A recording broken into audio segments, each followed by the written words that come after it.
The views and opinions expressed by the following program are those of the host, guests, and callers and are not necessarily those of this station or Webster Rockhill Ministries, its management, or other hosts or underwriting sponsors. Programs presented by KWRH-LP are for educational and entertainment purposes only.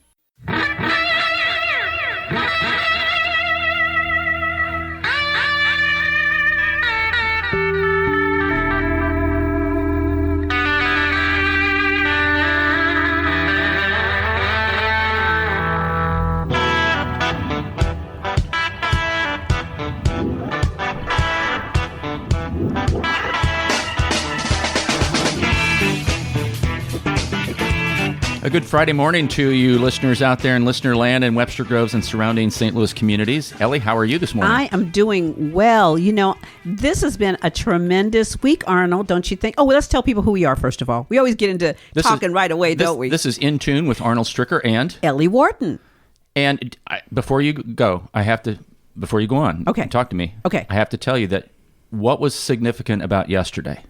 Yesterday was the longest day of the year. The longest, so everything's getting shorter after this. That's right. As far as sunlight goes. That's right. It was the first day of spring. What a great day of spring. That's right. It was the first. Out those lazy, hazy, crazy days of summer. Those days of soda and pretzels and beer. Roll out those lazy, I like that. crazy days of And summer. we had summer 2 weeks before that. Right. Sing a song of cheer. And Just then, fill your basket now that full it's of summer, sandwiches and weenies. sandwiches and weenies, huh? Wait, sandwiches. We got to go get some sandwiches and some weenies. And now it's raining. And now it's raining. It's like tornado weather. Okay. Well, it was weird to have that summer weather, in the spring. And now we have spring tornado weather in the summer. It's just crazy. Yeah, last night I was out and, Davo, you met his family. His family is here from Bogota, Colombia. And so we went out last night to have pizza at Dewey's Pizza. Shameless plug for Dewey's, but we had a great time. It's great. It's and great. His parents are lovely. Wonderful, wonderful family. Well, we are In Tune, and a 2-hour weekly broadcast which focuses on issues that impact and connect our community and the greater St. Louis area. We discuss and reflect on issues such as the arts, crime, education, employment, faith, finance, food, history, housing, humor, and justice. And sometimes we focus on some of those a little bit more than others. Well, it's interesting, too, what happened this week, Arnold. And I know you've been following this, as has our first guest when we talked to her, Jennifer Johnson-Cano. But the heart-wrenching situation with the immigrant children, I just have to bring this up because it has just been on everybody's mind. But, I must say, our country made us proud because the people who came out and protested this abuse of children, to me, was so uplifting. I mean, people saw this, it wrenched their hearts, and they got out in the streets, and you know what? It made a difference. The people of our country, people of St. Louis, actually, people of St. Louis are very generous and very benevolent. I know St. Louis is known for being a benevolent city. I don't know about other cities. Don't know about New York. Jennifer lives in New York, so maybe she could, cue us in on that. But many times when things happen in the community or in the country, that people do extend an arm out and reach out and help. And it's not just that they're ignoring situations or, somebody else will take care of that, but that they are helpful. Yes, I was very, very proud of our nation and of those people who responded in that way, because it shows that, we can still galvanize, we can still organize, we can still protest, and that our voices will be heard. And I think that this was a good example of voices being heard and people saying, we're just not going to put up with this. Speaking about voices that can be heard, our first guest. You have Jennifer such a way with segues, you know that. Well, you gave me a good segue. I did. I didn't even realize it. I thought, well, that's a good segue. That was Let's a good use one. that Yeah. one. So Jennifer Johnson-Cano, who is an operatic mezzo-soprano, is with us in studio today. She received her bachelor's degree from Webster University, local, master's from Rice University, and made her professional opera debut with Opera Theater St. Louis in 2008. She actually has done over 100 performances at the Met and is a St. Louis native. Congratulations. That is Oh. fantastic. St. Louis gal does well. Does really well. Thank you so much. Welcome to In Tune, Jennifer. Hey, tell us a little bit about yourself growing up here in St. Louis and what made you decide to pursue a career in voice? Well, my parents are big music lovers, and I was raised attending the Muny and also attending performances with the St. Louis Symphony, and my parents taking us to pop concerts. You know, I got to see Frank Sinatra when he came to St. Louis, and when I was just a Wow. little kid, my dad thought, you know, it's important for my children to see these cultural icons. So I grew up in a house where music was always part of our lives, and it just sort of, I carried that through school, being in choir and band and piano lessons. And I originally entered Webster University with the intention of being a music teacher. And while I was at Webster, a wonderful woman named Carol Gaspar, who's since retired from Webster University, sat me down and said, "You should consider changing your major." And I actually burst into tears at the time and said, "You think I'm going to be a terrible teacher, don't you?" Always one to think the worst. But she said, "No, I think if you changed your focus of your studies and what you're doing, you could probably do this for a living. You could be a singer for a living." And I said, "Well, that seems a little strange. You know, I didn't know that that was a thing you could do." And with her guidance and with my interest in the art form of classical singing, I just said, you know, let's go for it. Let's see what happens. And luckily I had the support of my family, and it all sort of took off from there. Now, is she still alive? She is. Okay, and does she know that? Has she been to your performances here? She actually purchased tickets for every single performance. Oh, and my has brought- goodness. And has brought friends with her. You know, some people who already are aware of opera, some people who've never been to an opera before. She's just as spunky as can be, and I'm so happy to be able to, you know, be here and reconnect with her and share a little more time with her and to talk about the old days. And I always point at her and I tell her this is all her fault. So Yeah. And you know, Arnold, isn't it always interesting? We've had a number of guests on that the connection has always been the Muny Opera. You know, I know for myself, when I was young, my parents took me to the Muny. We could only afford the free seats, but that was okay. We were there, you know, and I got autographs of like Cab Calloway and Pearl Bailey and Julie Andrews. Because remember, back then we were seeing the originals in those plays. Right. So we didn't really see them as these big star because they were just who they were. But that is amazing, Jennifer, that was your start, you know, as well. The Muny has just been a great jumping off point for people. it's the Muny is something that I tell everybody about. You know, it's a jewel in the crown of St. Louis. It's so special. I've been a lot of places in the world. There's nothing else like it. And for me, it was such a huge part of my childhood. I get so nostalgic when I get to go back there, and I'm really grateful that my parents shared that love with my sister and I. Absolutely. As a little teaser, stay tuned for In Tune to the second hour as a little segue for what we're talking about right now. But we're going to keep going on with this conversation. And so singing in choir in high school, then you probably sang in choir at Webster University, and developing your instrument, which vocalists, it's an instrument. It actually gets better as you get older, I've been told. Very Does it true. really? Really? Yeah. Yes. Yeah. Well, then what's my problem? I'm about as old as I'm going to get, and I still can't sing.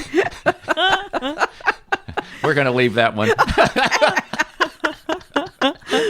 Okay. So what I know you had this encouragement from your professor, but how was, you know, moving from that level of singing in the university choir to singing at the Met? That's a jump. There's a whole nother several levels in between there.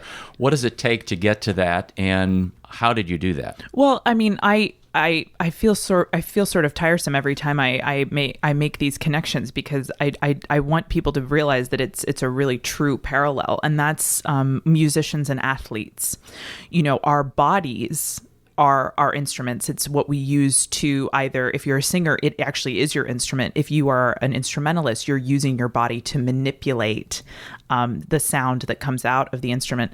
And, you know, it's very similar. You know, a lot of people play instruments or sing in high school. A lot of people play sports in high school, and it keeps getting tougher and tougher as you continue on to college and the minors, if you will, and then the professional leagues. And then there's only a few people that reach sort of superstar quarterback status, Right. but there's still a lot of people who are working professionally who may not be as well known. So really all it is it's upping your level of training. It's sort of upping the pressure level when you and the expectation for what you can provide on command.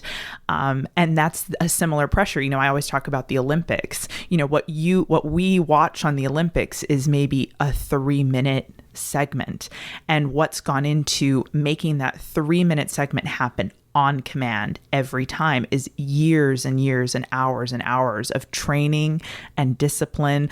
Also, at that really pressure cooker moment, you can do it on command. And that's the thing that is the trickiest part. Yeah, we've talked about that a little bit in the past, where when things really look easy, they may be actually very, very difficult because of practice and because of dealing with pressure, which is a whole nother Exactly, aspect yes. of performance, which a lot of people don't realize. They just think it's, well, you technically do it and you don't, and you get out there and you do it. That's not the case all the time. Well, I read too that for people that are professionals like Jennifer, that by the time they've reached, let's say maybe 18 years old, that they should have done what they're doing approximately 10,000 hours. So it's like, she's singing, making sure she hits that right note, making sure that her voice is just right. And she's doing it again and again and again and again, so that when she's performing, it's almost like muscle memory. It just happens automatically. And it's not like you or me who, we get up and we sing a little bit and, 15 minutes, we're done. Yeah, well, actually tagging on to that, the tricky thing with singers is because our bodies are our instruments, we don't really start training until we're about 18. Wow. So for singers, because there's only so much, the body through puberty and all this is changing so much, and hormone levels have so much to do with what happens to singers. We start kind of late in the game in comparison to other musicians. So, if you compare an 18-year-old pianist who's been playing since they were 3 to an 8-year-old an 18-year-old singer, whose instrument really isn't fully developed yet. It's like they're playing on a violin that's missing a string, something like that. So that's when you were saying that we get better as we get older. If you think about the training starting really around 18, 19, 20 years old, we're really hitting our peak of what we can do around ages between, 35, 40, 45. So it's a very different, it's sort of a different, everything is just shifted ever so slightly late. I mean, I'm still called a baby by some of the veterans in the business who say, well, how old are you? Oh, you're still a baby. Yeah. Which is, it's a really funny thing to sort of, start which laughing. is great to know that in the future we will see her in these even bigger performances at the Met. Yes, absolutely. And the list that's on her bibliography will just be extended. She'll have a scroll. She won't. So what have you done lately, Jennifer? Oh, okay. Pick one. Talk a little bit about this pressure thing. I'm a musician also, played clarinet and taught music. The understanding of what you just said, it's one thing to do it in the practice room, and it's another thing to do it in a performance, and to execute it at a level that whether you think it's good or not, maybe it wasn't my best performance, but it was really good, and nobody else knows out there except maybe other professionals who they did this and they did this. So talk about that pressure, and how do you deal with that? Well, something that has sort of shifted now that I've, you mentioned that I made my professional debut 10 years ago here. So within those 10 years, one of the things that I realized is when I was really younger, because I was so new and so green to everything, I was just so ecstatic when I got all my words right, all the rhythms right, all the notes right. And that it was considered what we call come scritto, as written.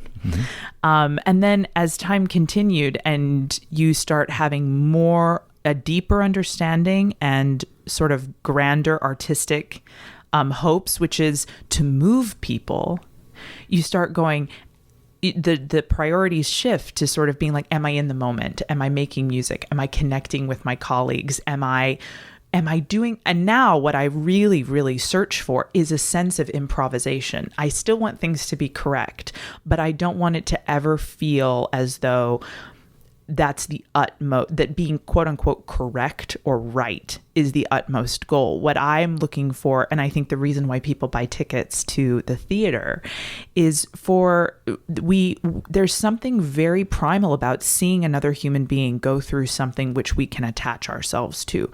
So for me, it's about finding, the most speech-like way of something where someone almost can forget that I'm singing and it sounds like I'm just talking to them. Or I'm able to phrase something that makes you forget that I'm making music and that you can just be lost in the experience. So my goals have shifted over the past 10 years. And in a way, it's taken some of the pressure off. When you take the pressure away to dot all the I's and cross all the T's really hard.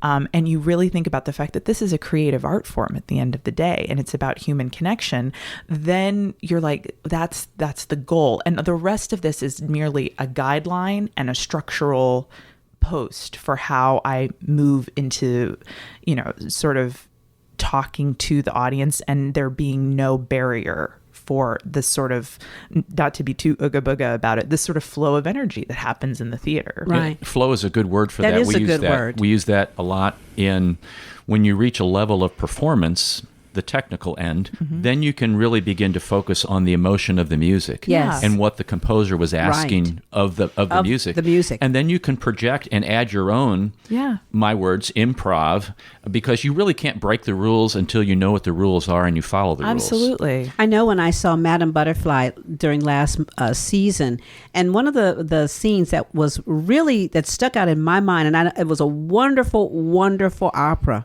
But what stuck out to me was at the moment when the helper grabbed the child and ran off with him. Mm-hmm. And many people missed that. But there was great emotion because it was like that, the love that helper had for that child came through it. It just broke through everything at that moment where it's like, no matter what's getting ready to happen, I'm saving this child. Mm-hmm. And of everything that was all the singing, all the costuming, everything, it was that moment, which is really very close to the end of the play, of the opera.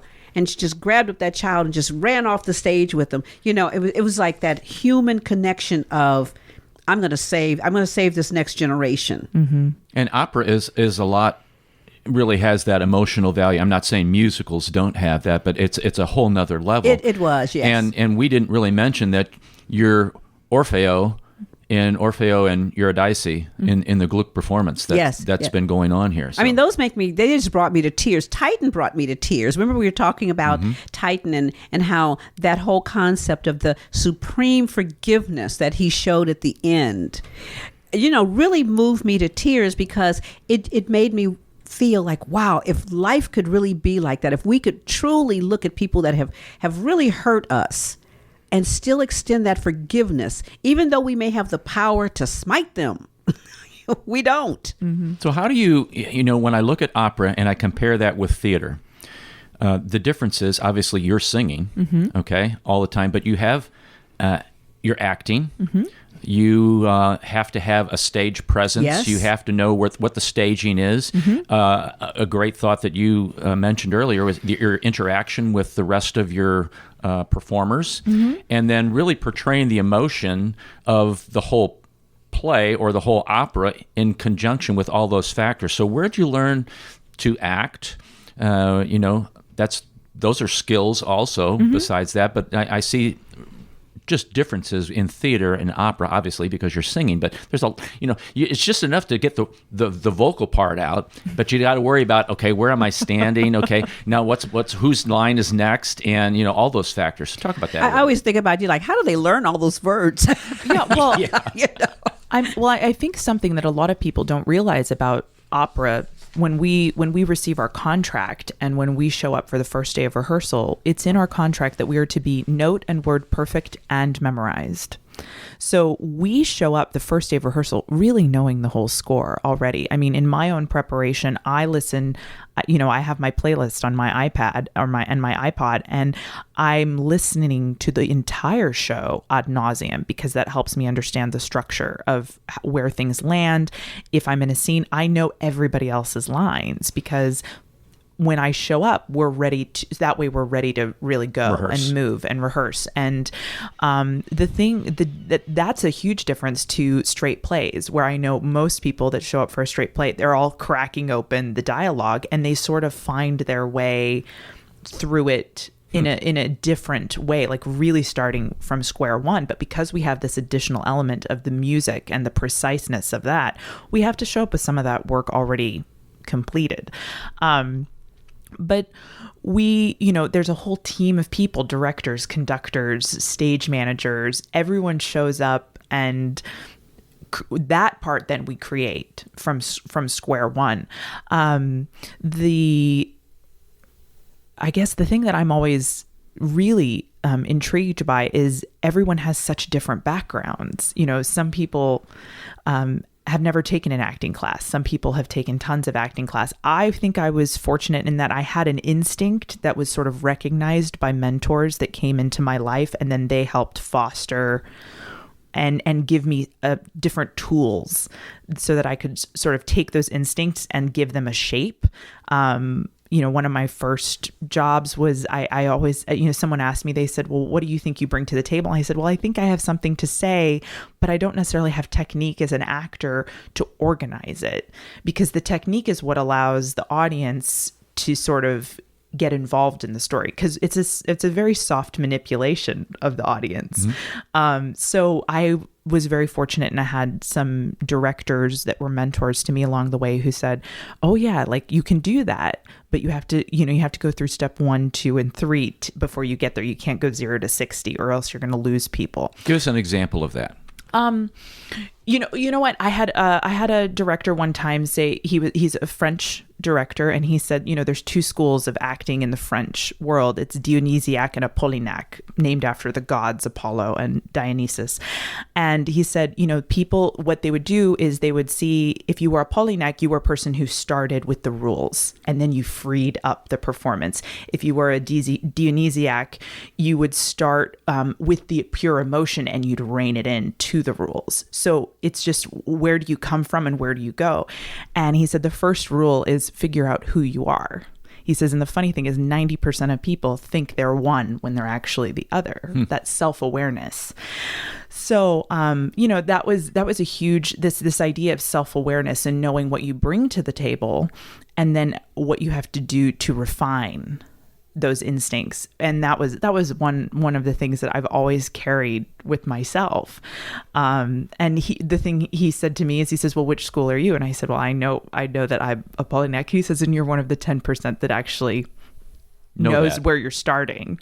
So, different things, different lessons and different awarenesses that people bring to you, and then creating the structure from that is really helpful for me. I like the way you said that. It was tools, kind of in your toolkit, and you use those, and you never know the basics, or never should forget the basics of what hones and refines your craft.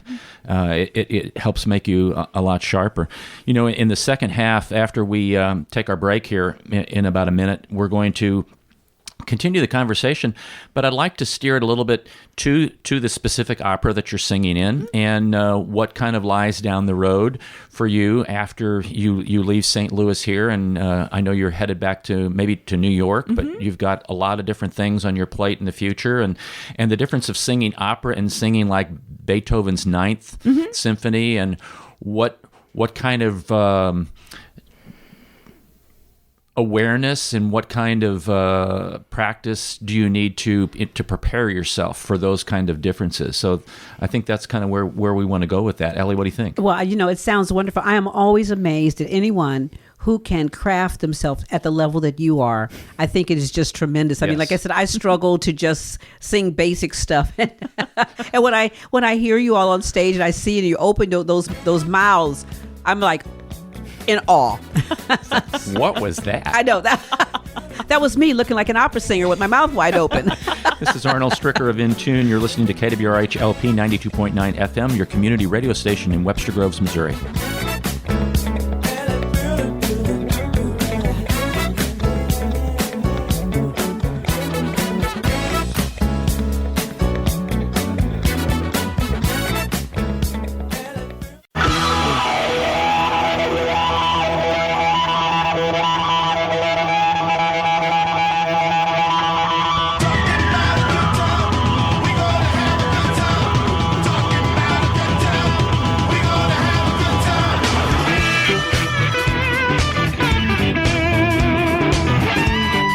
Welcome back to In Tune. This is Arnold Stricker with Ellie Wharton. We have Jennifer Johnson-Cano here in studio, who is Orfeo in one of the 4 current operas at Opera Theater St. Louis. And there's how many more performances, Jennifer? Only one, Saturday at 1 o'clock. There you go, folks. You've got to see that.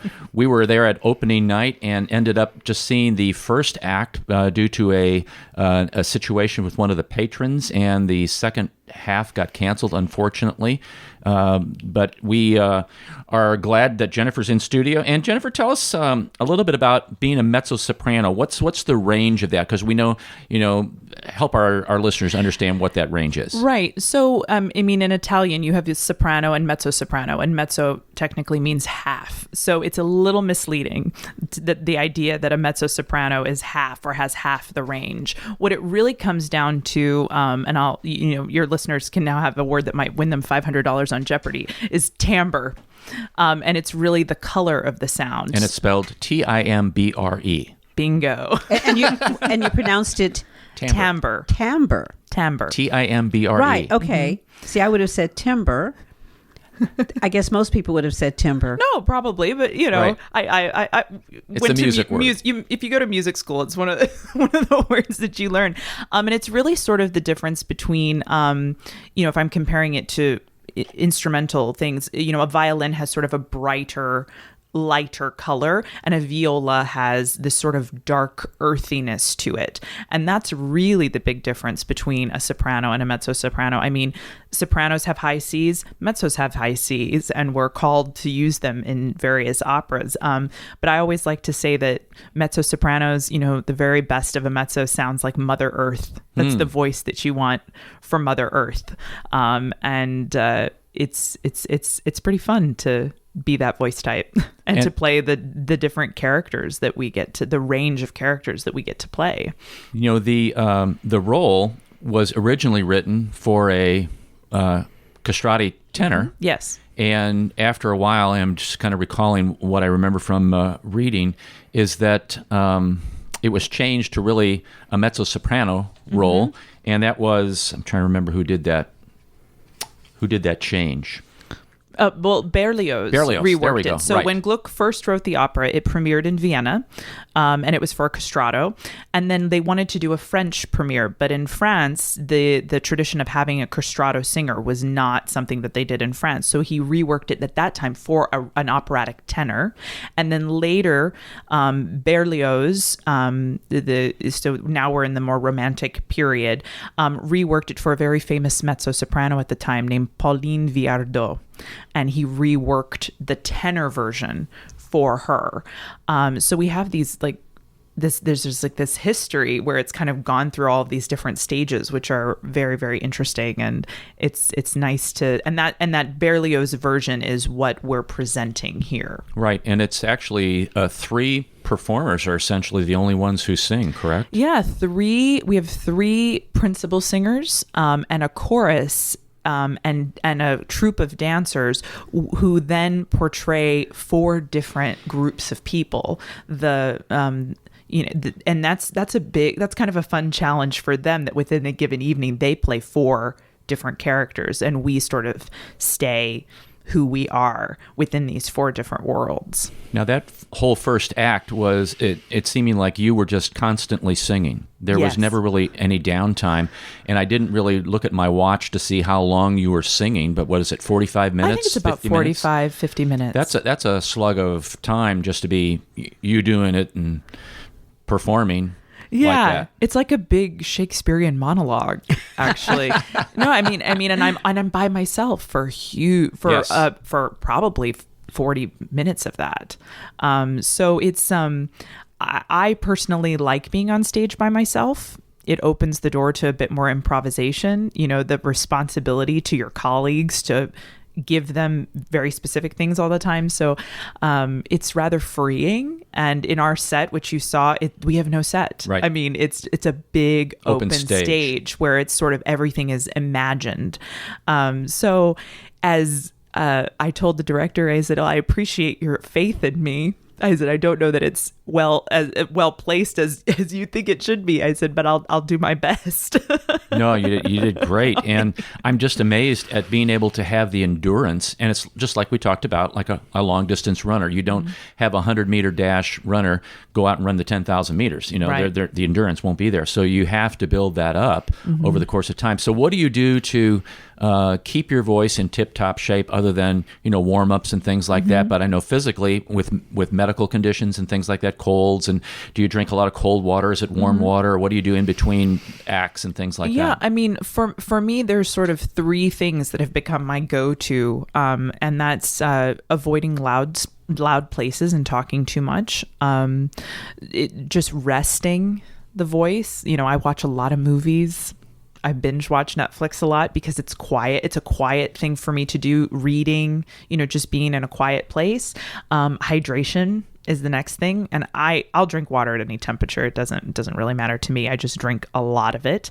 And then the last thing is, those spans of being on stage for so long.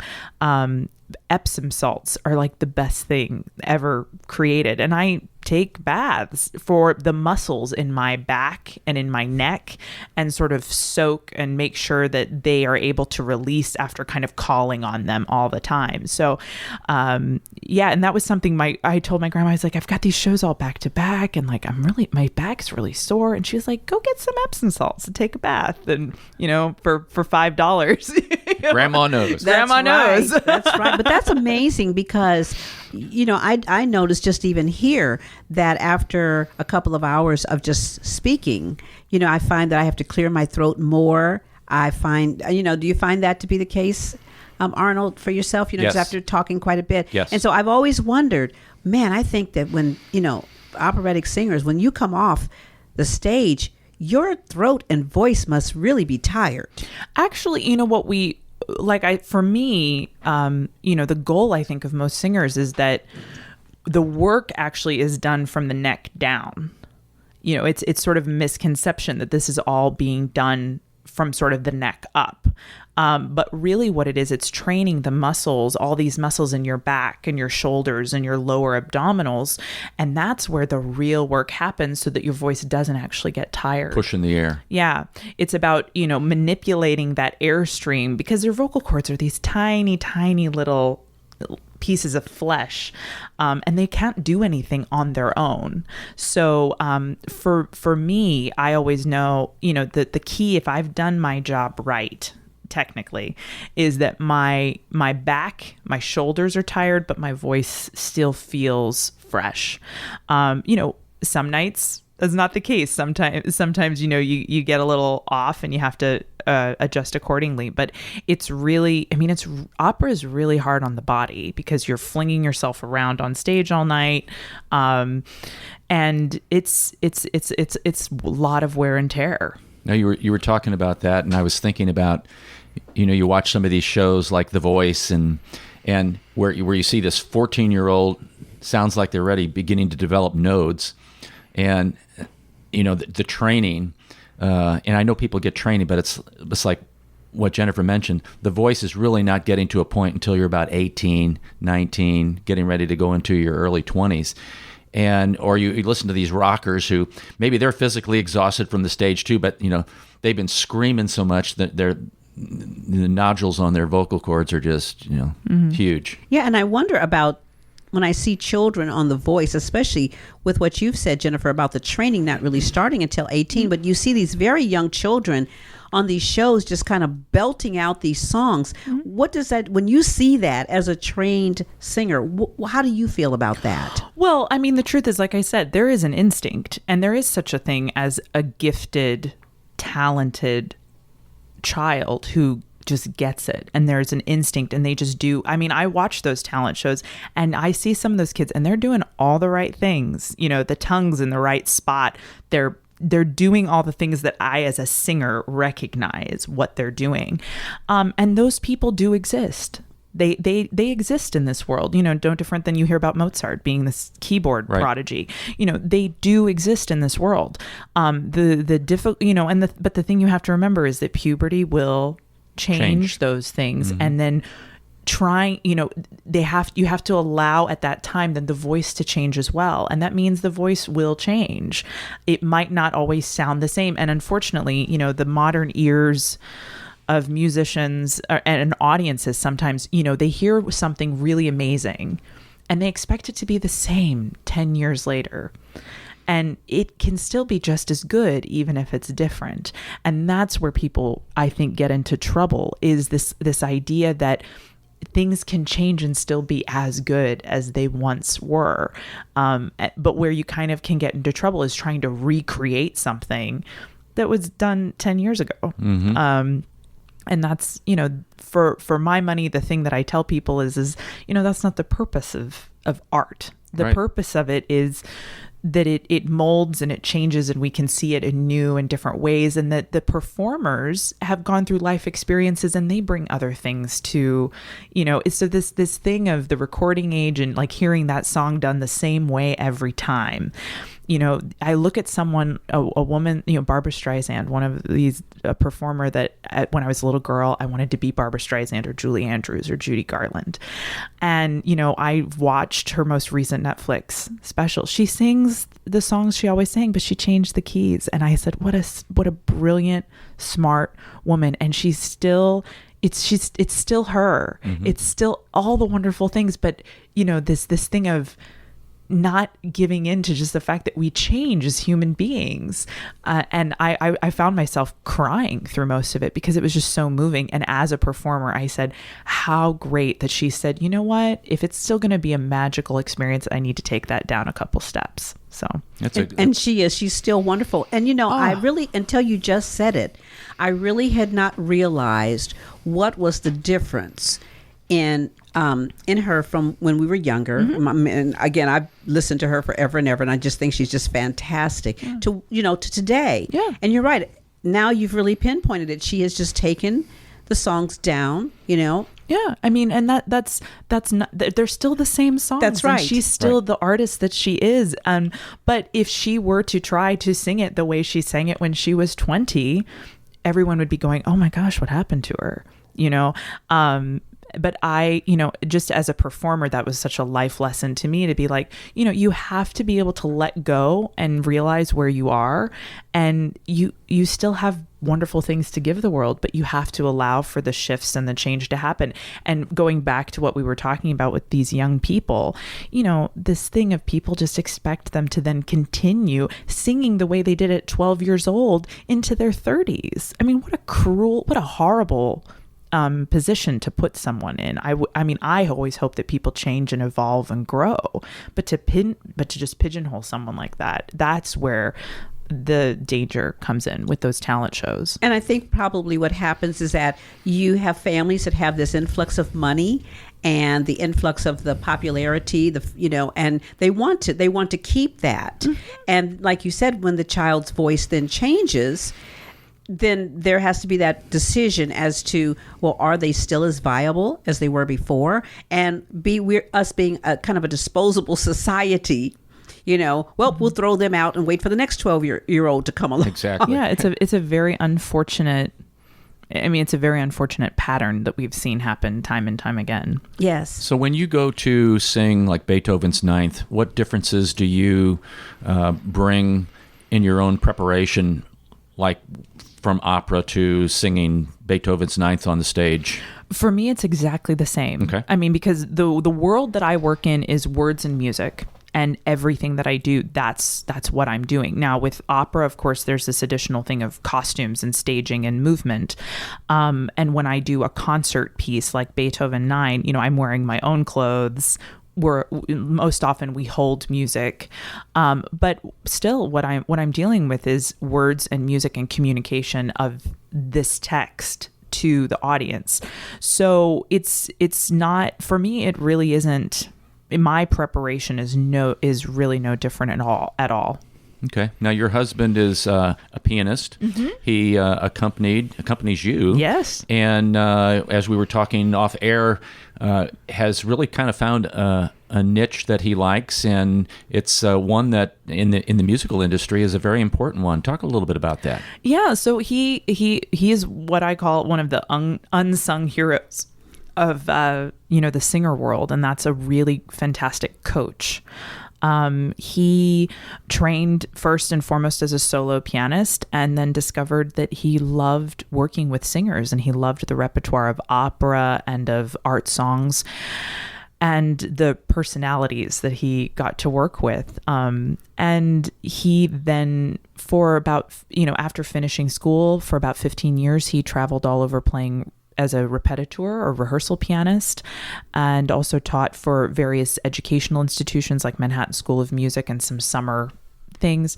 And he's now the head of the studio program, the Marion Roos Pullen Opera Studio at Arizona Opera in Phoenix, where he is overseeing sort of the continued growth in a professional atmosphere of 6 singers and 1 pianist like himself. So he does everything from preparing people for their shows, preparing people for auditions. Sometimes he's a psychologist of sorts to say, no, you can do this, just break it down.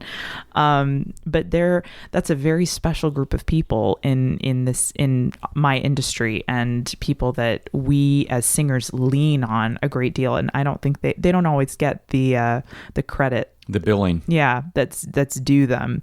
But I'm extremely proud of him. And he's very special in the gift of sharing a reality with someone that might be hard to hear, and then helping them figure out how to make it better. That's what a coach, again, going back to athletes, it's the best thing. It's really one of the hardest things you can do, which is look at someone, go, it's not quite there yet, but we're going to get it there, and this is how we're going to do it. That's great. That's great. And so you all then travel back and forth throughout the year, right? Sometimes you're in New York. Yes. Other times you're in Phoenix. That's quite a difference. It New York, is. Phoenix, New York, Phoenix. Yeah. I mean, they're still both big cities. I mean, Phoenix is now, I think, the 3rd or 4th largest city in the country. Wow. And it's massively large. I didn't realize that until I was didn't spending realize more that time. either. It's huge. It is a massive, massive city.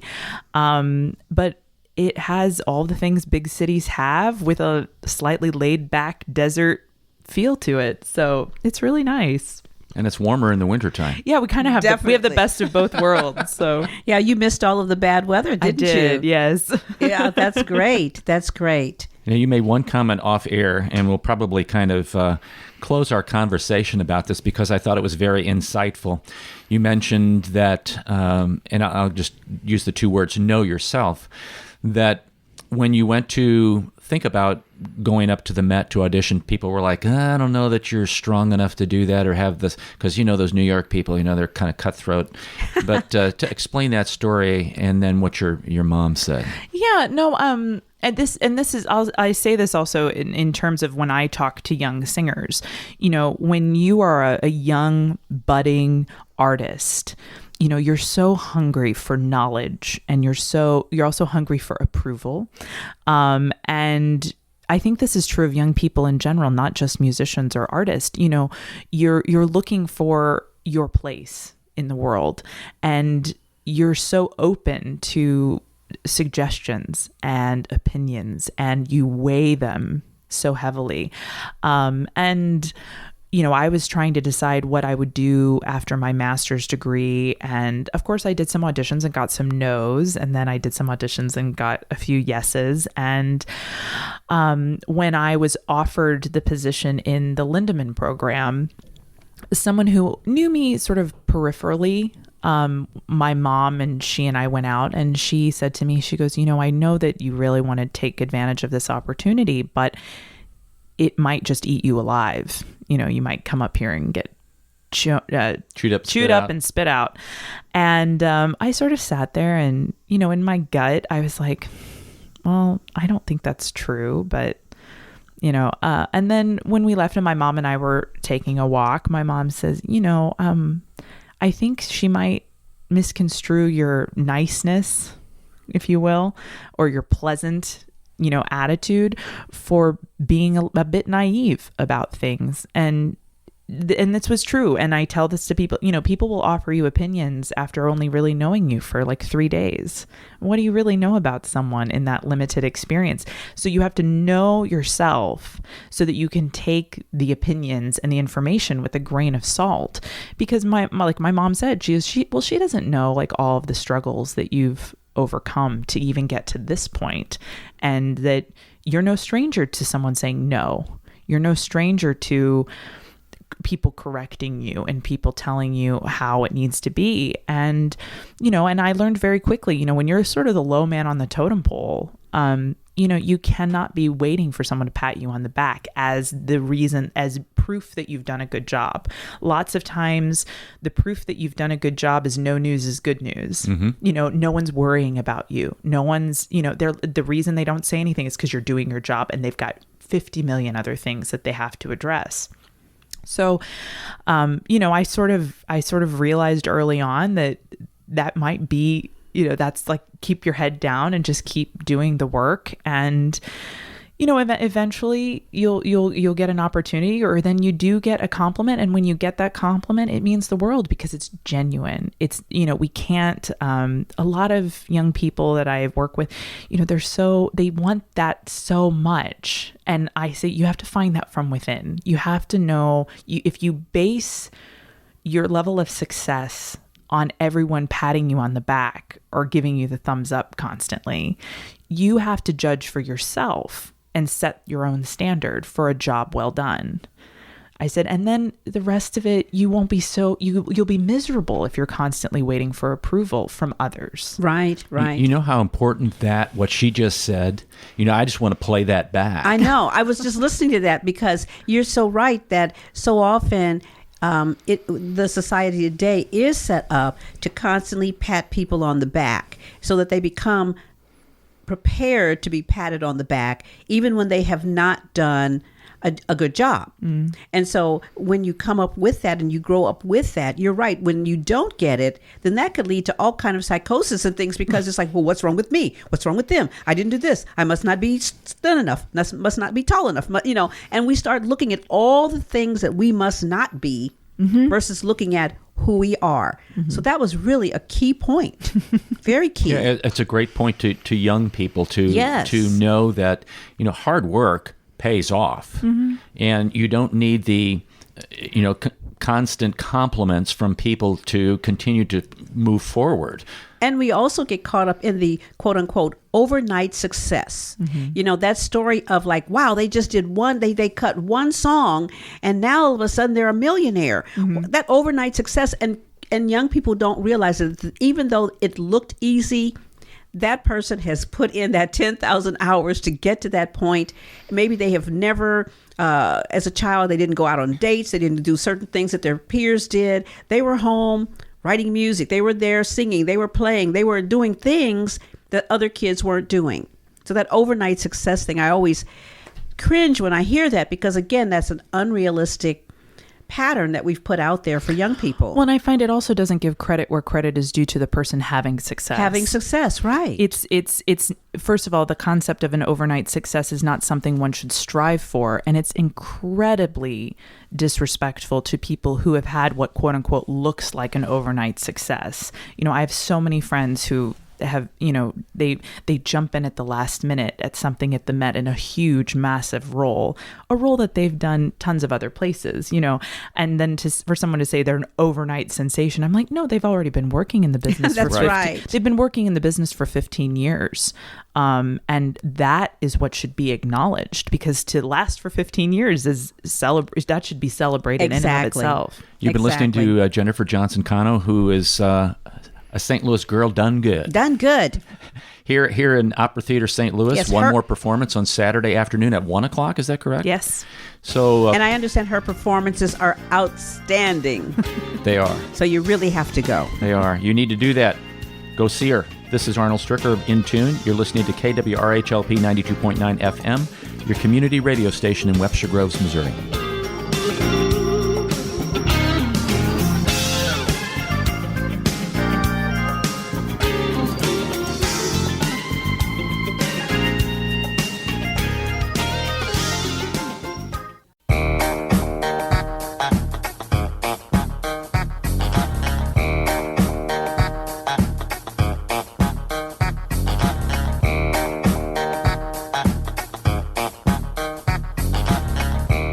Welcome back to In Tune with Arnold Stricker and Ellie Wharton. Ellie, what a great interview we just had with Jennifer. I loved it. And she was just such a delightful person.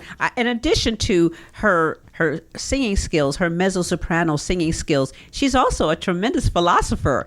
If you think about how she utilizes what she knows and what she has learned through opera, she has applied that to herself as a person.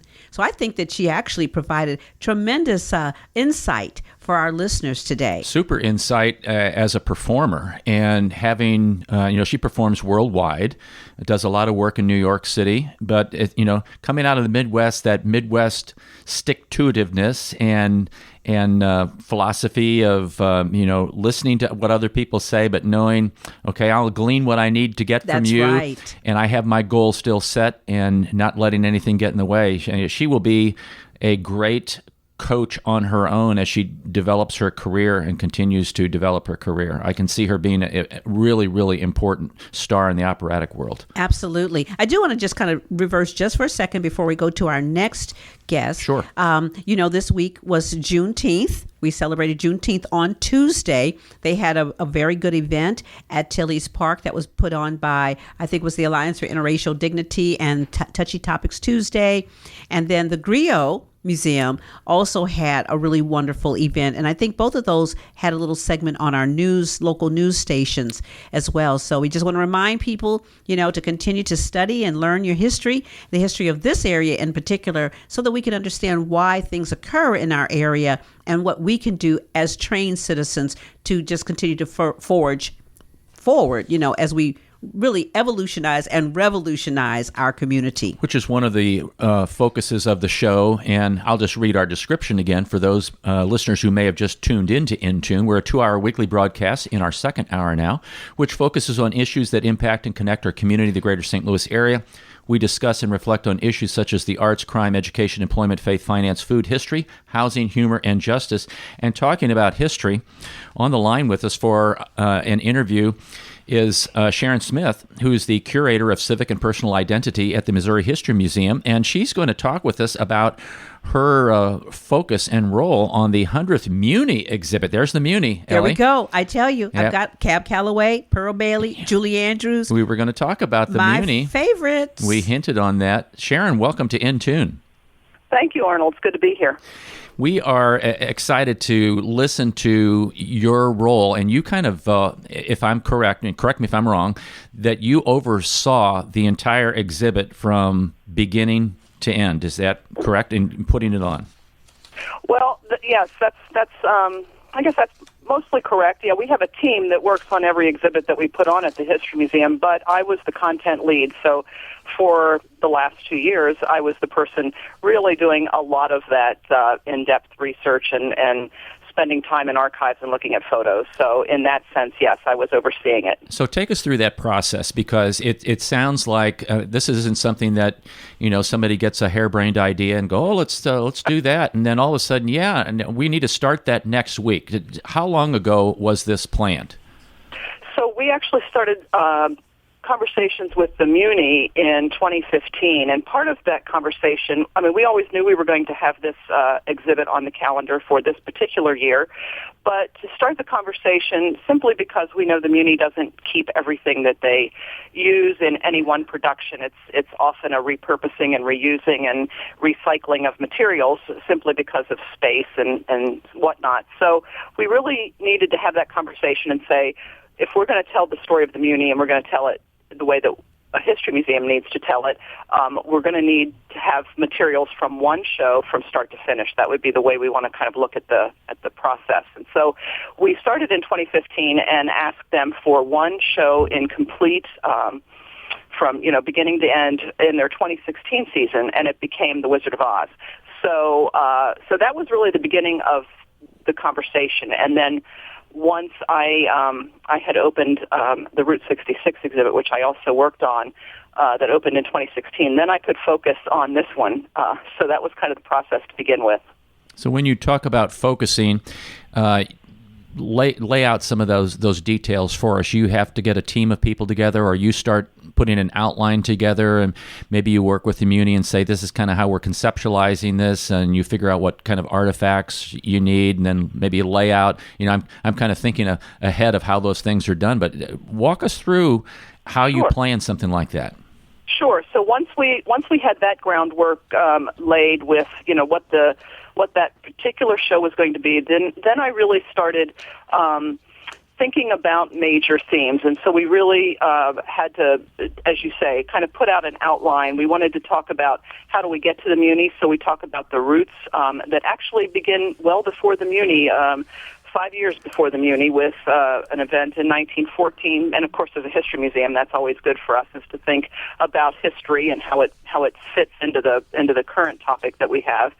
So I laid that out and thought about those ideas, and then spent a lot of time at the Muny and their archives looking at their record books, the minute books of the board, and just getting a sense of what does this place look like way back in the day, before any of us that are around today would know what the Muny looks like now. And again, then laid out some themes. We always knew we wanted to go behind the scenes and really expose, if you will, some of the secrets of how the Muny does what it does to make Muny magic happen. And so once we had those laid out, then it becomes a team effort of working with our exhibits designer, and she and I talked about how the flow of the exhibit would work best. And then I continued to formulate the themes and the content. And so then beginning this year, so that was about a year and a half worth of work. And then beginning this year, we bring in the graphic designer who really makes it look the way it looks. So, she makes the labels look the way they look. Anything that we see on the wall, she lays all of those pieces out. We've already now identified a lot of photographs and the archival pieces, and she'll put those in place, so that the three of us really have had a lot of meetings and conversations. And then there are also team meetings with our educators and our communications and programming people. All of those people have a stake in how we make this exhibit work for everybody at the History Museum as well as the Muny.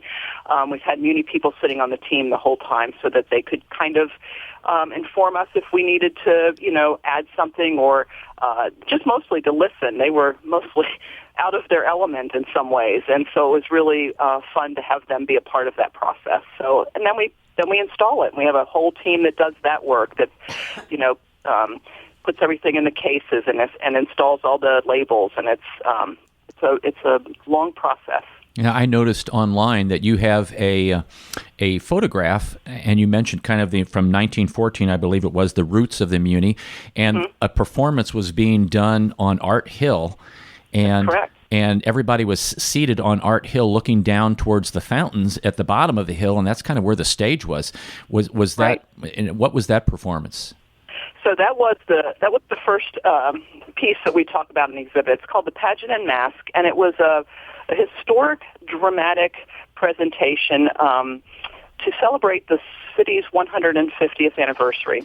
So they really wanted to do this big. That was a huge deal in the turn of the century period where all of these cities, as they were experiencing centennials or sesquicentennials, would literally put on these huge dramatic presentations. In St. Louis, knowing that Forest Park had this wonderful amphitheater on Art Hill that would just lend itself to this great sound, decided to utilize that. They built the stage right in the Grand Basin, literally into the water, leaving some of the water exposed to symbolize the Mississippi River.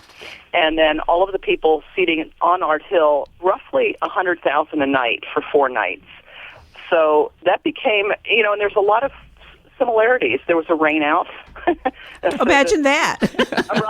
right. So we know from the very beginning that this is going to be symbolic of outdoor theater in St. Louis. And they had a huge stage, lots of costuming, about 7,000 in the cast that most of them were pulled from the city. There were a lot of volunteers that just said, hey, I want to be a part of this historic pageant. And, and then just put this on for 4 nights at the end of May of 1914. And it was such a success, such a huge success with the city and the people of St. Louis that they decided 2 years later that they wanted to do something else in the way of musical theater in St. Louis. And so the outdoor musical theater. And so they jumped on the bandwagon of everybody who was celebrating the 300th anniversary of Shakespeare's death. And for whatever reason, that was huge to celebrate that anniversary of his death, right? And so they, St. Louisans, decided that the play would be As You Like It, which is the setting is outdoors, sort of forested setting. And so they thought, we'll go back to Forest Park, but we need a more intimate space than Art Hill would provide. That was huge. Even though there was a great outcry that we keep Art Hill as a historic outdoor theater space, that they decided against that after we get to 1916, because at this point they find another space in Forest Park that's much more intimate than Art Hill, but what we know today, it's not too intimate. And this was this space between 2 giant oaks. And there was a smaller stage, and then these 2 oak trees that formed the sides of the stage, and then a natural incline in front of that.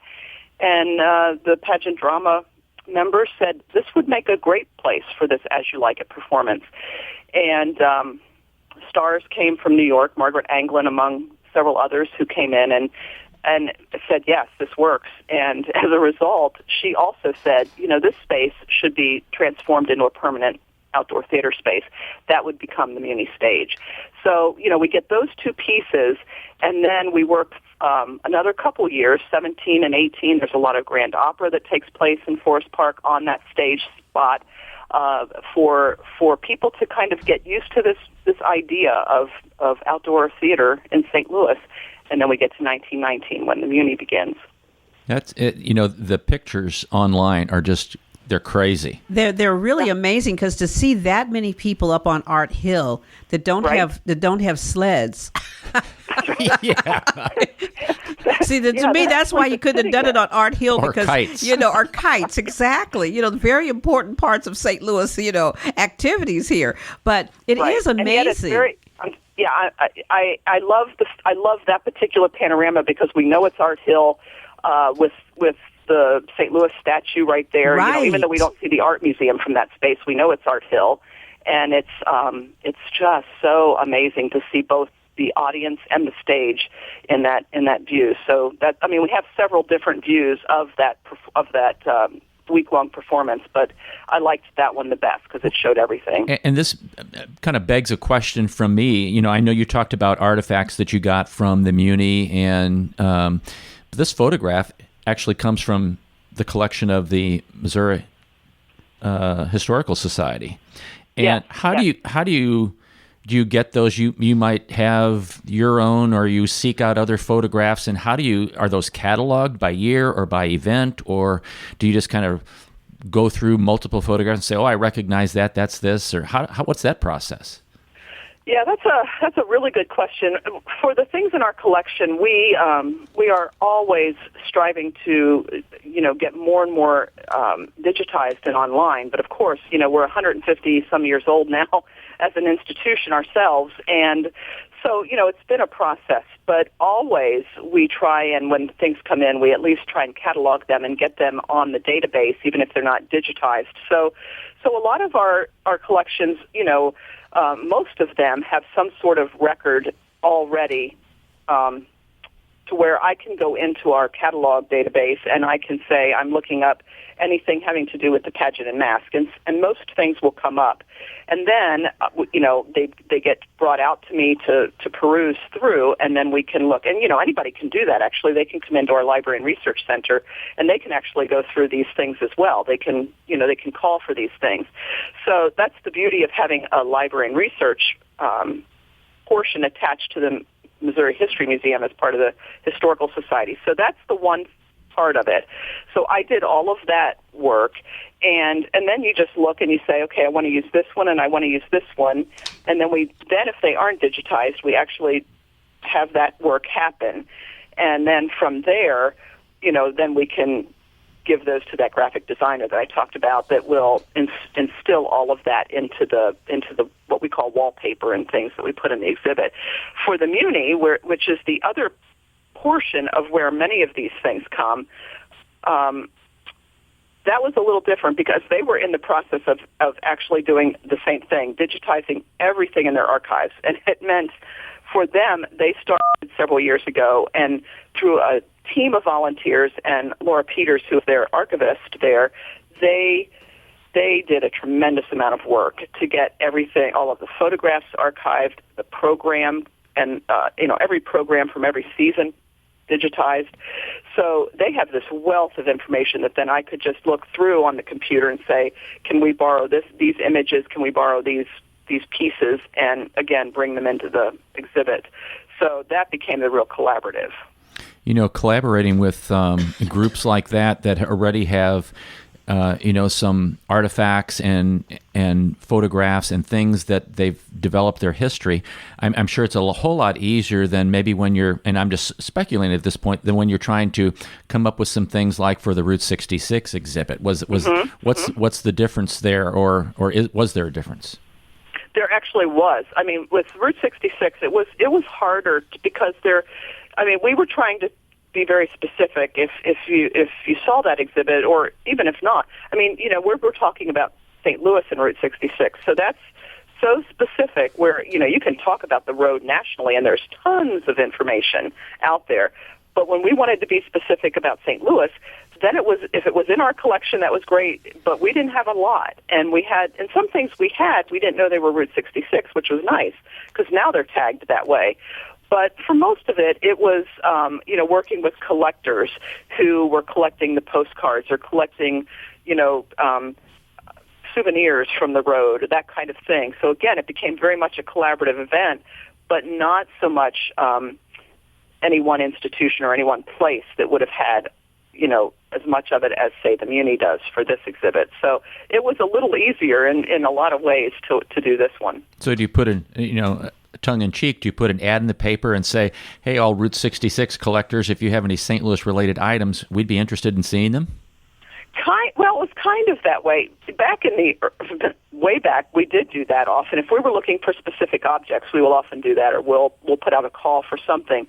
But in the case of Route 66, I did know of a couple avid collectors that were local that made it really easy. And even for something like the Muny, the thing that was pretty interesting was that the Muny had done a lot of work for us also when they put out the call at the end of last season to say, if you want to leave a Muny memory, go to our site.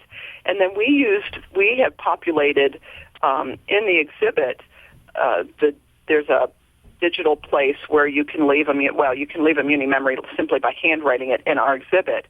But we also have all of the ones that have already been left digitized then on a computer database, so that you can literally read through many, many Muny memories. And so the Muny also did that piece for us in a way that helped us hear what people were saying about the Muny well before we were going to open this exhibit. So that was really a nice addition, and a way that we can get a lot more information into the exhibit that we didn't have to go seeking for. It was already there. One of the beauties, Ellie, that I see of living in our community and in the greater St. Louis area is the ability to see these kinds of exhibits. This exhibit, and you correct me if I'm wrong, Sharon, it's free, correct? It is absolutely free all the time. And that's always been the beauty of the Muny, the beauty of the art exhibit. When I tell people about what we have here in St. Louis, the treasures, and when they realize that these things are free, they just cannot imagine, the cities giving up that type, which could be a tremendous, revenue generator. But again, to make Correct. sure that people within our communities are able to enjoy and to be able to afford, all aspects of the art. That's correct. And for the institutions in Forest Park, most of us are under the Zoo Museum tax district, so we have that great fortune of being able to offer so much free simply because of that incremental tax that we all contribute to. But it really is. You go to any other city, to walk in the door to these same kinds of institutions, you would pay an admittance fee, let alone another fee if there's like special exhibit there. Exactly. And don't forget the parking lot. Okay. And the parking. Yeah. Exactly. So you've paid for the parking, the admission, and to get into the exhibit. Right. You're absolutely right. So is this one of the largest exhibits that you've worked on in your career, or how does this rank amongst the exhibits you've done? Well, because we have these galleries now that change at the History Museum, they're both sides of our main floor. Those galleries are 6,000 square feet. So when I did Route 66, it was 6,000 square feet. This one is the same amount. So in the size range, I've now probably worked on 3 or 4 of them in that range. Now when you talk about numbers of artifacts or the scope of a story, I think this one, 100 seasons is a lot to think about. Yes. And I used as sort of the mantra when I was thinking about this exhibit, how we were going to do 100 seasons, tell the story of 100 seasons in 6,000 square feet. And that's impossible. I mean, it's just craziness to think that we would get it all in 6,000 square feet. And we're already hearing of people who are saying, but where's but I didn't see this, or I didn't see about this star, or this favorite show. So we know it's not all there. Well, I figure that as long as you've got Tevia's Milk Wagon, okay. Exactly. I mean, that one, because I remember going to Fiddler on the Roof. Right. And I was just, back in the day, and so amazed at the props. You really, really felt, especially with Fiddler being such a cultural remove from what we were living here in St. Louis. I just thought that to see that you all have that milk wagon is something very, very special. Yeah. And I heard as the show was coming on that you mentioned Pearl Bailey and Cab Calloway. Well, there are certain iconic stories that we knew when I was doing this research that I knew we had to focus. So there is the milk wagon in there. There are some very iconic props in the back section of the exhibit, and also in that section is not Pearl Bailey's Hello Dolly dress, because she was on Broadway when they came here. They literally stopped the show that Pearl Bailey and Cab Calloway were doing for the all-black cast of Hello Dolly. Literally stopped it on Broadway. It went dark for a week on Broadway, came here, and opened here as part of the 50th anniversary season, was here for a week, and then they packed everything back up and took it back to New York and reopened on Broadway. So we have nothing of that show except for programs and that kind of thing. But it was such a special thing because that was the first time that St. Louis even saw the show Hello Dolly. And to see it with Pearl Bailey and Cab Calloway, that's crazy and awesome at the same time. So we actually have a more recent Hello Dolly dress, but I get to tell it through the story of Pearl Bailey. So. Well, and that's a great story just in itself. It is. That they would, go dark in New York for a week and bring it here. Well, remember me telling you my autograph book story? Yes. I was there, and I was a child at that, and I got the autograph of Cab Calloway and Pearl Bailey. Now, I will tell you that Cab Calloway was a lot easier to get his autograph than Pearl Bailey. I kind of almost had to stalk her. But I was going to get that autograph. That's right. is great.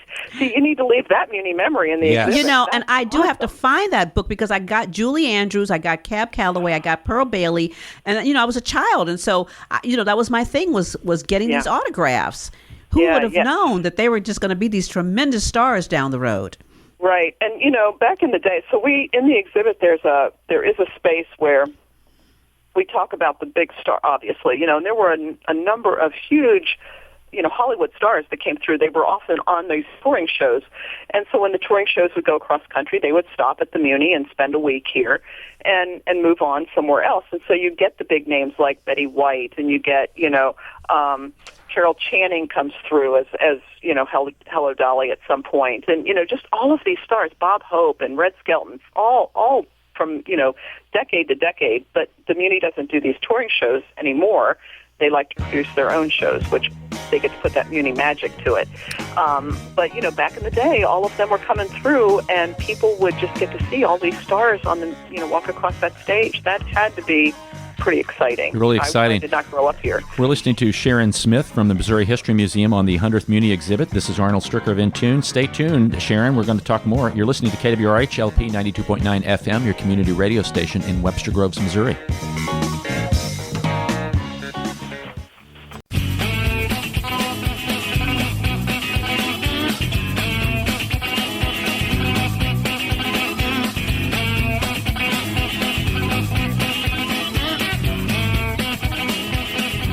Welcome back to In Tune. This is Arnold Stricker with Ellie Wharton. We were talking to Sharon Smith from the Missouri History Museum on the 100th Muny exhibit. And Sharon is the curator of civic and personal identity for the Missouri History Museum. And Sharon, tell us a little bit about the interactive elements that the exhibit has going on that you guys planned out.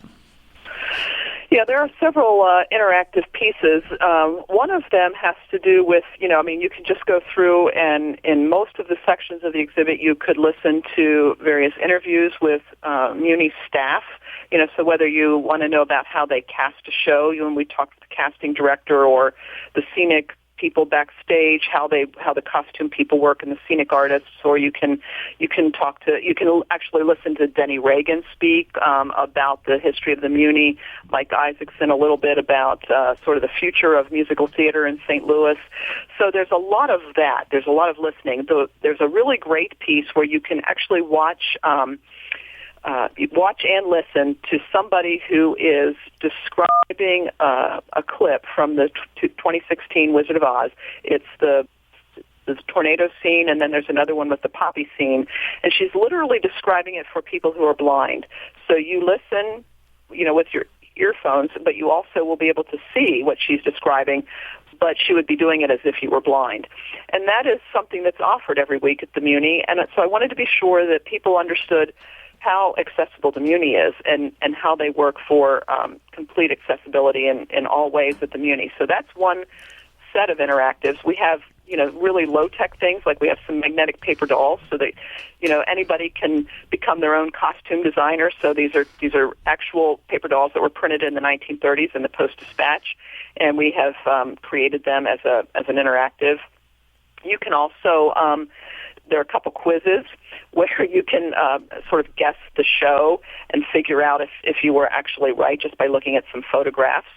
You can do a photo op with some standing Muny stars that were on stage, including the Annie from 2009. Since Annie's coming back this year, that was kind of a fun piece to put there. And then these computer pieces where you can dive into 99 seasons of programs. This is all that digitized work that the Muny archives have done. So you can dive into those programs and check out what was happening in 1957 or 1963, 1985, whatever it happens to be, and see what was going on that year. Look at some historic photographs and then read those Muny Memories. So there's a lot of opportunities to just, find a place that makes sense. The other thing is then you can actually vote for your favorite star, and it will. We're going to switch out that star wall periodically, so your favorite star might actually go up there. So there's a ballot, and you can choose it and put it in the ballot box, and you'll get a chance to possibly see your star up on the star wall. So, how has technology changed the approach to putting exhibits together in museums? My wife and I, we've been to the Lincoln Museum many times. It's very well put together, and then you compare that to a museum where you just walk through and read the things, and there's a lot of things there. The evolution of that presenting material for people who go through. What do you know about that? And I'm sure I know there's people that's what they do for a living. They do those kinds of things. Is that part of your background? Yeah. So, again, we know that times have changed, that, people learn very differently. We also try to be very accessible in our delivery of an exhibit. So we don't want to just provide labels. Number one, we know that, most of society today doesn't read very much. We want to listen, we want to watch, and we aren't as much of a reading community, but some people like that. So, we want to make sure we have that sort of traditional way, and I'll watch people, and they will literally read labels. They'll pick them apart even. But there are people who will want to, they want to touch things. They want to be able to learn in that fashion. And so we want to have touchable pieces. We want to have pieces where people can listen to somebody telling the story. We want to have some media pieces where maybe they're watching something that is informative, as well as just visually and taking in all of the objects as they sit. So it has become something that has made us think differently about how we do an exhibit. Back in the day, I remember when I first started there 28 years ago now, exhibits were, if we captioned the audio pieces of a video component, that was pretty good for us. And now we have to think of many other ways that we can make them accessible to folks. And so that's a changing technology all the time. And the more that we can put in there, I think the more people we can reach. Now, your title is Curator of Civic and Personal Identity. What does that entail? Well, we like to say that it's kind of a fun way of saying everything that has to do with literally the city of St. Louis. But then that's pretty broad. So when we think of civic identity, it's the collections in the Missouri Historical Society's holdings that reflect most the city's unique identity. So if we talk about the World's Fair, Charles Lindbergh and his transatlantic flight, we talk about things that have to do with St. Louis alone. If we didn't have a Cardinals Museum downtown, because I also have the sports collection, I would probably be working a lot more with that. But we look more at other sports. So when we've had other professional sports here, or the St. Louis Browns, those kinds of things are part of my collection. And then we think about personal identity. We think about, hey, when we were children, we were all children once, so I have the toys. It's really very eclectic is what it is what it turns out to be. And, I've worked with the exhibits when we did things about disability rights, and we're collecting now in the LGBTQ community and trying to think about those things. And we're trying to think about, we have somebody who literally does more with the ethnic populations of the St. Louis region, so that doesn't fall into my purview. But just about anything else, if you want to put it in there, it's got a civic identity. It's mine. So that gives me the Muny exhibit as well, because we identify that as such a civic piece of St. Louis history. So I know we pay taxes to the museum, the Art History Zoo Museum District. Yep. And people go to the zoo, and maybe people don't go to the museums as much. But why are these kinds of exhibits and what you are doing important to the greater St. Louis area and to the state, and really to history at large? Yeah, I think, it's interesting, again, having been at the History Museum for a long time, I think that we were always thought of as this, and I would have thought this in my younger years as well, that I didn't see history as being very interesting. Some people come by it very early in their life, and many it's sort of an evolution. But what we found in 2014, when the History Museum did our exhibit about the 250th anniversary of our city's history, and we did something called 250 and 250, we found that people in the city were starving for information about their city and its history in ways that we were kind of surprised a little bit. And they started flocking into the History Museum in numbers that we had never seen either. And it reminded us that people really just want to know about the place they live in. It's really that simple. They want to know, what are the stories? What are the stories about this place, about the various communities, about the people who lived here, hundreds of years ago or just 5 years ago? The stories of the various ethnic groups that live here, the hard stories, the simple stories, the fun stories, whatever they happen to be. That's our job to tell that. And when that door opened up for us in 2014 to tell those stories for 250 years, we decided, you know what, we're not going to bring in as many traveling exhibits. We're going to try and spend as much of our energy and time telling the stories of this place and this city. And it has been amazing for us. And then what it does is, like for Route 66, to get back to that, we were able to do that documentary on not just Route 66 in St. Louis, but we did Route 66 in Missouri and did this documentary about the whole state and the road as it went through the state. And again, people clamored for that. I mean, it was something that really resonates. And so I think that's really our main focus and our main goal anymore, is to just kind of keep it simple. We can just tell the story of this city, and there's enough to tell for many exhibits to come. So I think that's what we plan to do. Do you find that there is a renewed interest among young people to really explore what they, for them it is history. For many of us it was our life, as children right. growing up. But what about the young people? Are they really, really motivated by this type of an exhibit? Well, I hope so, and I think so. I think that what we're finding is, when we can get them in the building, because again, you think of a history museum, the first thing many people might think of is stuffy and old and musty and what have you. But if we get them in the door, we have lots of things, including a history gallery just for little ones. But once we get them in the door and we start getting them excited about history, I think it gets in their bones, right? And then they can find themselves in all parts of the museum. They can find themselves in the stories of the World's Fair. We have a little family in the World's Fair gallery where, the kids went to the World's Fair too, and they got to do this and they got to do that. Or, they find themselves in the Muny because there's stories constantly all through the Muny's history of children on stage, right? Before the Muny Kids and Teens, there were kids still on stage, and then we tell the Muny Kids and Teens story, and so kids can find themselves there. And so I think if everybody can find themselves in a place in the exhibit, then I think whichever exhibit they're in, then I think that's what resonates, and that's how they can stay really excited about the fact that we tell those stories.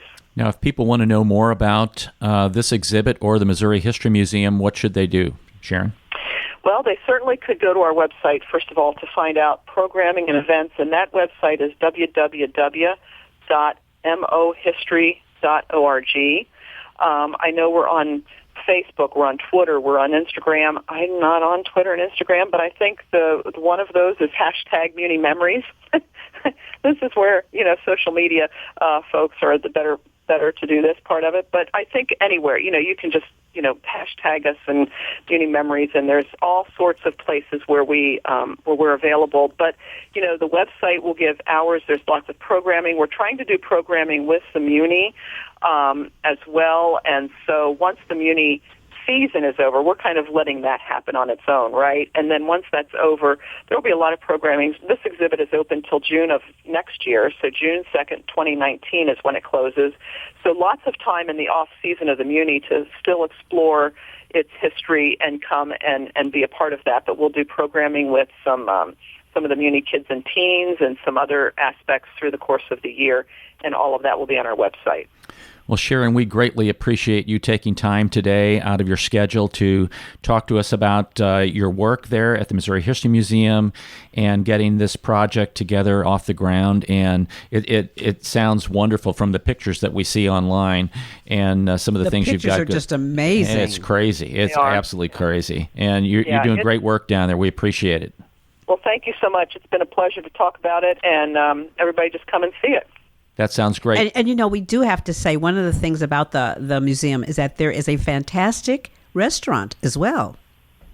Well, we switched restaurants. Oh, Right. Yeah, and actually, so I'm glad you brought that up. So that we actually were down the museum's restaurant closed in January. Butler's Pantry was our restaurant folk, and they wanted to just go into doing the catering service. So we lost them. But we're about to reveal and open a new restaurant probably at the very end of the month. So, again, look at our website. I can't even tell you who it is because I don't know. Bum, bum, bum, bum. It will that's be, right. Ooh. Yeah, so maybe within a week or two we should have that ready to go. So they've been doing some remodeling. But yeah, so soon there'll be a new one. Yeah, because that was always a part of the whole deal. It's like you go down and then you have lunch, and it's great. So I'm glad that there's going to be another one opening up. Yes. So thank you for bringing that up because that's a good thing. We want to make sure people know that. Great. Sharon, have a great weekend. We appreciate it. Sharon Smith, who's the curator of civic and personal identity at the Missouri History Museum, and she's been involved with the 100th Muny exhibit. So folks, go see that. Sharon, thanks very much. Yep, my pleasure. Thank you. Thanks, Sharon. Bye-bye. Bye. Well, Wow, that Ellie. was great. I mean, these past 2 hours have been so insightful.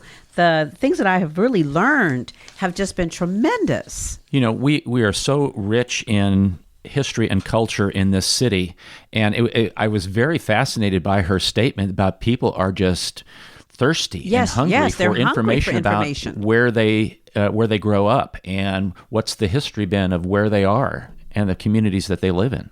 And I think because, that St. Louis, Webster Groves, all of our municipalities, people are so tied into them. Just because you may have started in one community doesn't mean that you don't now live in another. And so there's always that crossover of trying to learn and know and grow as we develop this community. And I think that our show is a really good way of people learning a lot of things that, places to go. I'll be honest with you. I did not know of the Griot Museum until you brought it last week. Now it's like I see stuff, Griot Museum all over the place.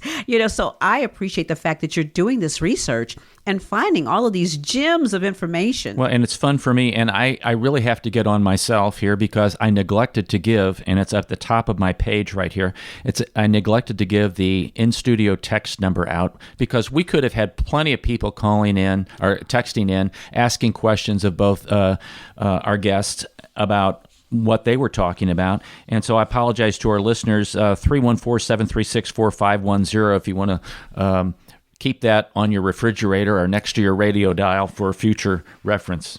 Yeah, that was great. So Well, I'm sure that you probably have some funnies because it would not be Friday without the funnies. It would not be Friday. It's Friday Funnies. Friday funnies. We're going to have to get a special. Remember, Chris, we're talking about getting a special intro for the Friday funnies. Like a snare drum roll and a Yeah, and then the laugh track. I'll see what I can do about that. Okay, all right then. All right, so one of my ones that I was really wanting to talk about was this. Now, I know there's a lot of blonde jokes out there. They're kind of not very good. They're not funny. But Maybe this they are. this one actually helps. Okay, let's hear it. Okay, so a blonde and a lawyer are seated next to each other on an airplane on a flight from LA to New York City.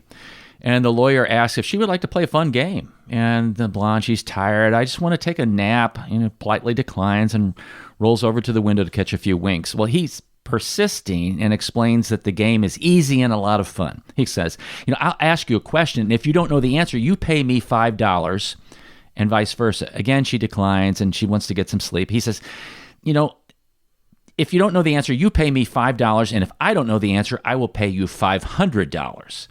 Well, this catches her attention, and, figuring there will be no end to this torment unless she plays, she agrees to the game. And the lawyer asks the first question, what's the distance from the Earth to the moon? Well, she doesn't say a word and reaches into her purse, pulls out a $5 bill, hands it to the lawyer. Okay, says the lawyer. He says, your turn. Well, she asks the lawyer, what goes up a hill with 3 legs and comes down with 4 legs? The lawyer, puzzled, gets his laptop out and searches all his references, Gets into Wi-Fi, no answer. He taps, no search, nothing. Library of Congress doesn't have any answers. Frustrated, he sends emails to his friends and coworkers to no avail. After an hour, he wakes her up, hands her $500. And she says, thank you. Turns back, gets some more sleep. The lawyer, who's a little miffed at this point, wakes her up and says, well, what's the answer? Without a word, the blonde reaches into her purse, hands the lawyer $5, and goes back to sleep. That was good. That was great. Not as dumb as she looked. Huh? No. I made a Clairol moment there. That's right. Here's another one. So it's with sad passing. With all the sadness and trauma going on in the world, it's worth reflecting on the death of a very important person. We're kind of coming up to a remembrance of this, which almost went unnoticed. Larry LaPrice, the man who wrote the Hokey Pokey, died peacefully. The most traumatic part for his family was getting him into the coffin. They put his left leg in. I know you were going then there. the trouble started. People have to know the Hokey Pokey. They didn't get that one. As soon as you said he put his left leg in. I saw where that one was going. Oh, mercy. So here's a lesson to be learned from typing the wrong email address. Uh-oh.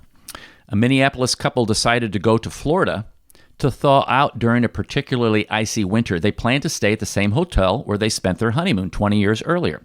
Because of hectic schedules, it was difficult to coordinate their travel schedules, so the husband left Minnesota and flew to Florida on Thursday, with his wife flying down the following day. The husband checked into the hotel. There was a computer in his room, so he decided to send an email to his wife. However, he accidentally left out one letter in her email address, and without realizing his error, sent the email. Meanwhile, somewhere in Houston, a widow had just returned from her husband's funeral. He was a minister who was called home to glory following a heart attack. The widow decided to check her email, expecting messages from relatives and friends. After reading the first message, she screamed and fainted. The widow's son rushed into the room, found his mother on the floor, and saw the computer screen, which read, "To my loving wife, subject, I've arrived. Date, January 13th. I know you're surprised to hear from me. They have computers here now, and you're allowed to send emails to your loved ones. I've just arrived and have been checked in. I see that everything has been prepared for your arrival tomorrow. Looking forward to seeing you then, honey. Hope your journey is an uneventful one as mine was. Your loving husband. It sure is hot down here." Oh, no. Oh, that is too funny. Oh. Yeah, that would make you faint. Some great truths that adults have learned. Raising teenagers is like nailing Jell-O to a tree. Wrinkles don't hurt. Families are like fudge, mostly sweet with a few nuts. But yeah, you got some nuts in there. Laughing is a good exercise. It's like jogging on the inside. Middle age is when you choose your cereal for the fiber, not the toy. Today's mighty oak is just yesterday's nut that held its ground. Yeah, you better believe it. Let's see. Great truths about growing old. Wisdom comes with age, but sometimes age comes alone.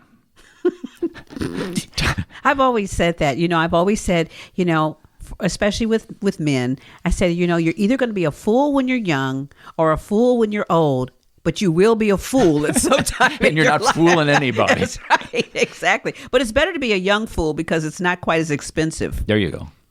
Time may be a great healer, but it's a lousy beautician. It's frustrating when you know all the answers, but nobody bothers to ask you the questions. That's hilarious. You're growing old when you get the same sensation from a rocking chair that you once got from a roller coaster. Oh, boy. That's not good. All right, so here's the last one. I grew up in a college town, and one Halloween, our doorbell rang, and we opened the door expecting to see trick-or-treaters. But what was in front of our open door was another door, like a full wooden door that had a sign that said, "Please knock." So we did, and the door swung open to reveal a bunch of college dudes dressed as really old grandmothers, curlers in their hair, etc., who proceeded to coo over our costumes and tell us we were such cute little trick-or-treaters. One even pinched my cheek. Then they gave us candy, closed their doors, picked it up, and walked to the next house. Those guys, I don't think they've ever come in my neighborhood. I don't know. That was pretty good. Oh, my. You come up with the funniest things, Laughing is great. It is, and because we do have fairly serious subjects throughout the 2 hours, it's always good that we can end it, with a little humor and have people just reflect on how good it feels to laugh. Well, we want people to enjoy what we're doing, and text us and let us know, what questions you might have, or maybe topics that you would like to hear. Well, I think you did a really good job today of putting together the topics. The two topics just flowed right together, like when you had the sommelier and the winery guy out in California together. I mean, that synergy worked really well, and it works well here, and it worked well today. And just to kind of promo my next show coming up with the weekly wrap, I've done the exact same thing. I've got all of these wonderful physical therapy and activity kind of people. So people better, go put on your jogging shorts right now, get your tennis shoes on so that you're going to be, right in line with our show coming up, the weekly wrap, because we've got some great trainers. I've got a trainer. Ooh. I've got somebody from TrailNet. If you know TrailNet, she rides her bike everywhere. I mean, can you imagine she rides her bike from out here in Webster Groves downtown to the city? Yeah, TrailNet's putting all those bike trails together. Yes. And it's getting really interesting. It's going to be a great thing to do. Yeah, it's going to be a lot of fun. I think more people are going to ride their bikes and get physically active. So that's going to be wonderful. Reminds me of that song, Let's Get Physical. But I don't think they were saying the exact same thing. Oh, okay. I don't know. Who am I? I'm just a grandmother. Well, and the bike trail right down here it will through soon Lorraine be Davis finished. Park. I am watching it daily. It is just, it's coming along beautifully. It is. So get out, enjoy the weather while you can, folks. Don't Before forget the next storm. Before the next storm. Don't forget, when the Martians invade, there's only one race, the human race, and every one of us have different characteristics and is uniquely valuable.